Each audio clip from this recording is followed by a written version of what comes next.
तो रिश्तों में प्रेम स्वतंत्रता का गला दबाता है? अक्सर होता है, ऐसा होना नहीं चाहिए, दोनों को एक साथ लेके भी चल सकते हैं, लेकिन हमको यह क्लैरिटी हो कि freedom is higher value than love, तब हम दोनों को साथ-साथ लेके चल सकते हैं।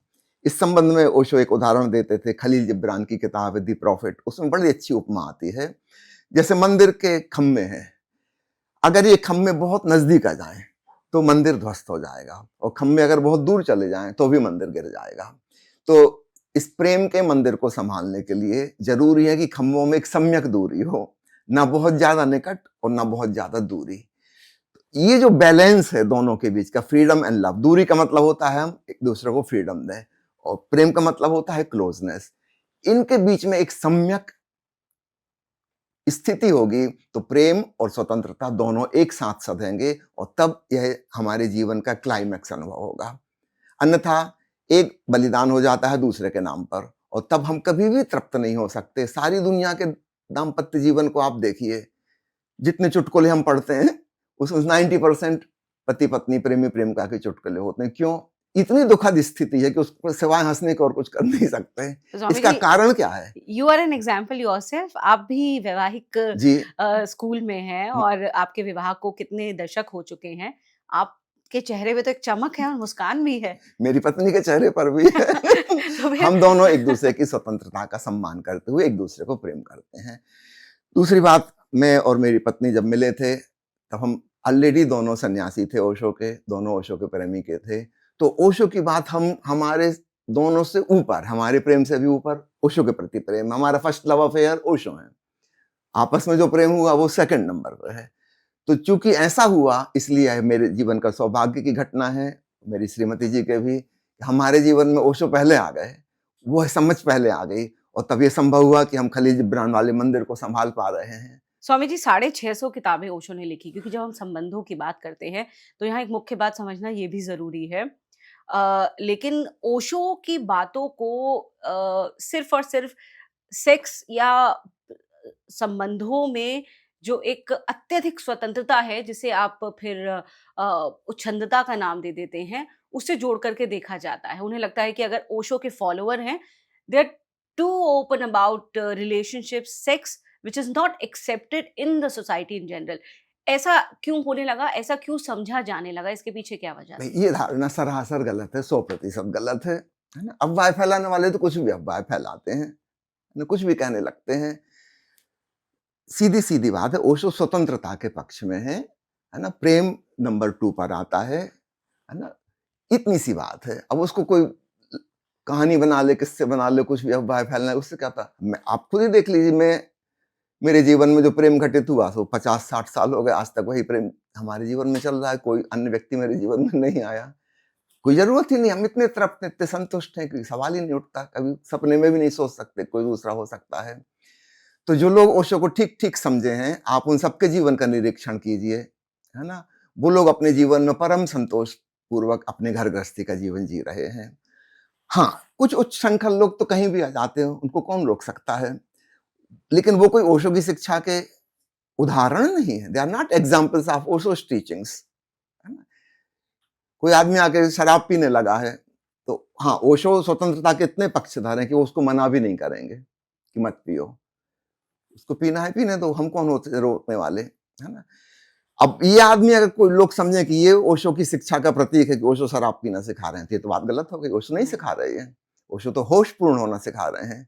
शराब तो बेहोशी लाती है, हुँ। लेकिन इस व्यक्ति का अपमान भी वो नहीं करेंगे इसको मना करके, इसको ऊपर छोड़ेंगे कि इसको खुद अपने आप कभी समझ में आएगी, ये ज्यादा ध्यानपूर्ण हो जाएगा, सजग हो जाएगा, संवेदनशील हो जाएगा, तो शराब अपने आप छूट जाएगी, वो मना नहीं करेंगे। लेकिन इसको एग्जाम्पल नहीं समझ लीजिए। मुझे याद आता है, महात्मा गांधी के पास किसी ने आके खबर दी कि बड़ी बुरी खबर है, एक आदमी गांधी टोपी लगाए शराब घर में बैठा शराब पी रहा है, ये तो हमारी बड़ी बदनामी हो जाएगी। महात्मा गांधी खुशी से खड़े हो गए, ताली बजा के झूमने लगे, वो कहने लगे बड़ी खुशी की खबर है पागल, अब तो हमारा देश पक्का आजाद होकर रहेगा कि हमारे यहाँ का जो लोएस्ट कैटेगरी का आदमी है शराब पीने वाला, उस तक भी खबर पहुंच गई कि देश को आजाद कराना है। अब एक ही घटना को देखने के दो तरीके हो सकते हैं, है ना? कोई ये कह सकता है कि महात्मा गांधी का अनुयायी शराब पीता है, ये महात्मा गांधी ने सिखाया हुँ। होगा। और महात्मा गांधी का ढंग बहुत पॉजिटिव देखने का, वो कह रहे हैं कि कम से कम बुद्धिमान जो लोग हैं शराब पीने वाले बेहोश लोग, हम्म, अब वो भी हमारे आंदोलन में समर्थक बन रहे हैं। कितनी खुशी की बात है, अब तो देश हम्म, पक्का आजाद होकर रहेगा। तो किसी चीज को दोनों तरीकों से देखा जा सकता है। एक अस्पताल में कौन आता है ये बताइए, बीमार लोग आएंगे कि नहीं आएंगे? अगर बीमारों को वहां से हटा दें तो फिर डॉक्टर करेगा क्या?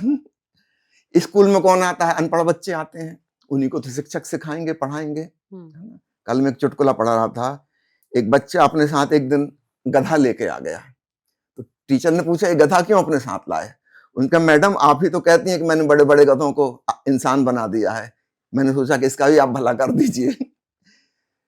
स्कूल पढ़ने कौन आएगा? जिसको नहीं आता पढ़ना वही आएगा हम्म, ना। अब यहां समझिए, सदगुरु के पास कौन आएगा? हम्म, जिसको अपने जीवन को सुधारना है, अर्थात उसका जीवन अभी अच्छा नहीं है, वो हम्म, अच्छा बनाना चाहता है, लेकिन जिस रूप में वो आया है उसमें तो खराबियां होंगी ही होंगी, बिल्कुल। तो उसको तो स्वीकार करना पड़ेगा, हम्म, है ना?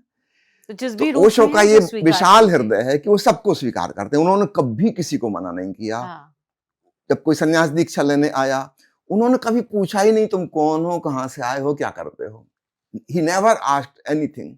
किसी के कोई क्वालिफिकेशन की जरूरत नहीं है। तुम आ गए इतना बहुत है, तुम मुझे प्रेम करते हो, मुझे चाहते हो, बाकी का काम मैं संभाल लूंगा। तुम सन्यासी तो बनो। इस संबंध में एक बात और कहना चाहूंगा, ओशो के पास खासकर बाद वाले सालों में विदेशी लोगों की गिनती ज्यादा थी। अमेरिका में तो ऐसे समझिए 99% विदेशी थे, 1% ही भारतीय रहे होंगे। और भारत में भी पूना 2 फेज में 90% विदेशी थे।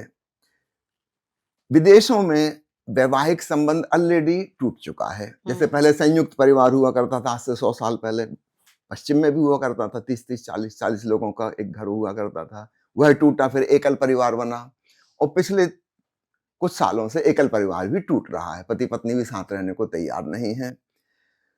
तो 90% लोग वो थे, उनके सवालों के उत्तर ओशो दे रहे थे। नेचुरली उनको जो उत्तर देंगे उनके हिसाब से उनका बैकग्राउंड देख के देंगे, है ना? वहां पे शादी ऐसी हो ही नहीं सकती जैसा कि भारत में होती रही है, तो उससे वह बात कहना ही फिजूल है। लेकिन वो भारत में भी कह रहे हैं, पारिवारिक टूटन के पक्षधर माना जाता है ओशो मैं को। आपको बता रहा हूँ 90% जो सवाल थे वो विदेशियों के हैं, उनके उत्तर दे रहे हैं। जब उनके उत्तर दे रहे हैं तो उनके हिसाब से ही उनको हुँ, देंगे, है ना? भारत के हिसाब से तो नहीं दे रहे वो। भारतीय लोगों ने जब सवाल पूछे उनके उत्तर अलग प्रकार के हैं, वो हिंदी में है, लेकिन अंतिम बहुत सारे वर्षों में वो हिंदी बोले ही नहीं, सिर्फ अंग्रेजी बोले थे, क्योंकि हिंदी समझने वाले लोग ही बहुत कम थे। अब उसको कोई हिंदी में ट्रांसलेट करके वो भारत पर लागू करे तो ये अन्याय है। मतलब एक मोटे आदमी को डॉक्टर कह रहा था कि खाना कम खाओ, और वो वाली शिक्षा हमने ट्रांसलेट करके जनरलाइज कर दी कि सबके लिए कहा गया खाना कम खाओ। सबके लिए नहीं कहा गया हुँ, था, एक पर्टिकुलर व्यक्ति के लिए कहा गया था, वो उसके लिए वो इलाज था, दूसरे के लिए बीमारी हो जाएगा वो जो पहले से दुबला पतला है। हुँ, इस बात का भी ख्याल रखिए, किसका प्रश्न था, उत्तर किसको दिया गया है। अच्छा, अतीत के ग्रंथों को भी हमें इसी दृष्टि से देखना चाहिए।